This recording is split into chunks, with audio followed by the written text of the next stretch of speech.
മുഖപ്പേർ Madras medical mission ആശുപത്രിയിൽ all India private nurses അസോസിയേഷന്റെ നേതൃത്വത്തിൽ 250-ലേറെ നഴ്സുമാരാണ് സമരം ചെയ്യുന്നത്. ഇവരിൽ 220 പേർ മലയാളികളാണ്. വേതന വർധന നടപ്പിലാക്കുക, ബോണ്ട് നിർത്തലാക്കുക, 1 വർഷത്തിൽ കൂടുതൽ ജോലി ചെയ്തവർക്ക് പ്രവൃത്തി പരിചയ സർട്ടിഫിക്കറ്റ് നൽകുക എന്നീ ആവശ്യങ്ങൾ ഉന്നയിച്ചാണ് സമരം. സമരം ചെയ്യുന്നതിനോടുള്ള പ്രതികാരമെന്നോണം ഹോസ്റ്റലിലെ വൈദ്യുതി ബന്ധം വിച്ഛേദിക്കുകയും ജലവിതരണം നിർത്തലാക്കുകയും ചെയ്തുവെന്ന് ഇവർ പറയുന്നു. 12 മണിക്കൂറിനുള്ളിൽ ഹോസ്റ്റലിൽ നിന്ന് ഒഴിയണമെന്ന് മാനേജ്മെന്റ് അന്ത്യശാസനം നൽകിയിട്ടുണ്ടെന്നും ഇവർ പറഞ്ഞു. ഇന്നലെ ഈ സമയമായപ്പോഴത്തേക്കിന് ഞങ്ങൾക്ക് ഇന്റർകോം വന്നേക്കുന്നു, ഞങ്ങൾ ഹോസ്റ്റൽ വെക്കേറ്റ് ചെയ്യണം.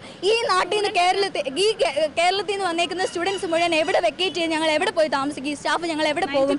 ഇന്ന് മോർണിംഗ് ഞങ്ങൾക്ക് സ്റ്റാഫിന് ഫുഡ് ഇല്ല വന്നിട്ട്. അവർ വന്നിട്ട് പറയുന്ന ഒരു കാര്യം പറയുന്നു, സ്റ്റുഡൻസിനെ വെച്ച് അവർ ഹോസ്പിറ്റൽ ഓടിക്കുമെന്ന്. കഴിഞ്ഞ ദിവസം അധികൃതരുമായി ചർച്ച നടത്തിയെങ്കിലും പരാജയപ്പെടുകയായിരുന്നു. India vision, Chennai.